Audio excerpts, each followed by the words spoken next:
जय हिंद दोस्तों, welcome back to our channel Gurukul Kaksha. दोस्तों आज हम लोग जानेंगे कि हमारा जो भारतीय प्रधानमंत्री श्री नरेंद्र मोदी है, उन्होंने पेटेंट के खिलाफ कुछ स्टेटमेंट जारी किया। उसके पीछे का कारण क्या है उसको हम लोग जानेंगे। तो चलिए दोस्तों हम लोग शुरू करते हैं। दोस्तों पहले हम लोग समझते हैं पेटेंट का मतलब क्या होता है। पेटेंट आप लोग इसके बारे में सुने भी होंगे, पेटेंट क्या होता है। तो चलिए हम लोग एक बार जान लेते हैं शॉर्ट में। तो मान लीजिए आपका कोई एक कंपनी है गुरुकुल कक्षा लिमिटेड, ठीक है। तो आपने एक वैक्सीन निकाल दिया कोरोना के लिए। बाप रे, ये तो बहुत बड़ा बात है। हाँ दोस्तों, तो अब आप क्या करिएगा, आप वर्ल्ड ट्रेड ऑर्गेनाइजेशन को फोन करिएगा। वर्ल्ड ट्रेड ऑर्गेनाइजेशन, इसका क्या काम है? वर्ल्ड ट्रेड ऑर्गेनाइजेशन का काम है ये पेटेंट दिलाता है कंपनीज को। और इसका क्या काम है दोस्तों? इसका काम है ये देखता है कंट्रीज के बीच में, कोई भी दो कंट्रीज के बीच में किस तरह का ट्रेड हो रहा है, फेयर ट्रेड हो रहा है ना, किसी तरह का गलत तो नहीं कर रहा, कोई बड़ा कंट्री छोटा कंट्री से सस्ता में सामान तो नहीं खरीद ले रहा। ये सब काम है देखना वर्ल्ड ट्रेड ऑर्गेनाइजेशन का। और इसका एक काम है पेटेंट दिलाना। पेटेंट दिलाना, लेकिन पहले समझते हैं पेटेंट का मतलब तो क्या होता है। हाँ दोस्तों, तो आप क्या किए थे, आपने एक वैक्सीन निकाला था। अब आप क्या करिएगा दोस्तों, आप फोन करिएगा WTO को। देखो भाई, मैंने एक वैक्सीन निकाल दिया, लेकिन मैं वैक्सीन तभी बनाऊंगा, तभी मैं लोगों को दूंगा जब मुझे इसका पेटेंट मिलेगा। मतलब मुझे राइट मिलेगा कि इसका प्रोडक्शन सिर्फ मैं कर सकूं। तब WTO के पास तो कोई ऑप्शन नहीं है, वो तो देखेगा कुछ तो निकाला, इससे पूरा देश ठीक हो सकता है, इसको मैं पेटेंट दे देता हूँ। अच्छा, तो मेरे कंपनी को गुरुकुल कक्षा लिमिटेड को पेटेंट मिल जाएगा। हाँ, लेकिन वो वैक्सीन सिर्फ मैं बना पाऊंगा, और अगर कोई दूसरा कंपनी बनाता है उस कंपनी पे बहुत ह्यूज अमाउंट का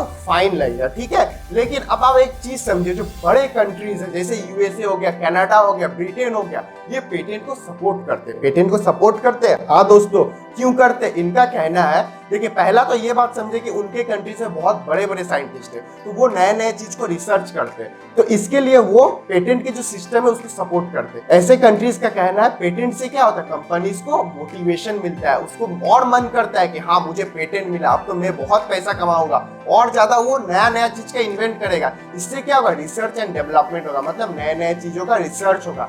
सो आई होप दोस्तों आपको ये चीज समझ में आया कि पेटेंट जो है उससे बहुत सारे कंट्रीज, जो बिग कंट्रीज है, जो डेवलप्ड कंट्रीज है, सो कॉल्ड डेवलप्ड कंट्रीज, वो कंट्रीज इसे सपोर्ट क्यों करते हैं। लेकिन हमारा जो प्रधानमंत्री श्री नरेंद्र मोदी, उन्हें ये चीज पसंद नहीं है, उन्हें ये कंसेप्ट का अपोज करता है। उनका कहना है कि पेटेंट जो कंसेप्ट है वो गलत है, पेटेंट कंसेप्ट गलत है। हाँ, पेटेंट कंसेप्ट गलत है, क्योंकि इससे तो पहले ये होगा कि इससे मोनोपोली जनरेट होगा। मोनोपोली का मतलब क्या था, ईस्ट इंडिया कंपनी को भी मिला था। हाँ, ईस्ट इंडिया कंपनी को जो मोनोपोली मिला था, उससे क्या होगा, वो सिर्फ आके भारत में ट्रेड कर पाए। तो आप ही सोचिए, एक दिन क्या हुआ, वो पूरे भारत को अपने अंडर ले लिया और 200 साल तक भारत में राज किया। और दूसरा रीजन क्या होगा, पहला तो हुआ मोनोपोली, दूसरा रीजन क्या होगा, इससे क्या होगा, इनइक्वालिटी जनरेट होगा। मतलब कंट्रीज के बीच में इनइक्वालिटी होगा। जो बड़े बड़े कंपनीज होंगे, जो बड़े बड़े कंट्रीज होंगे, वो तो सामान खरीद लेंगे, लेकिन जो गरीब कंट्री, अफ्रीका में जो कंट्रीज है, वो खरीद पाएंगे? आपको लगता है अब महंगा महंगा वैक्सीन आएगा तो वो तो नहीं खरीद पाए। गुरुकुल कक्षा का वैक्सीन है तो सस्ता में तो नहीं बेचेंगे, बहुत पैसा लेंगे, 1000 रुपया पीस बेचेंगे, तो उससे क्या होगा, जो छोटे कंट्रीज है वो उसे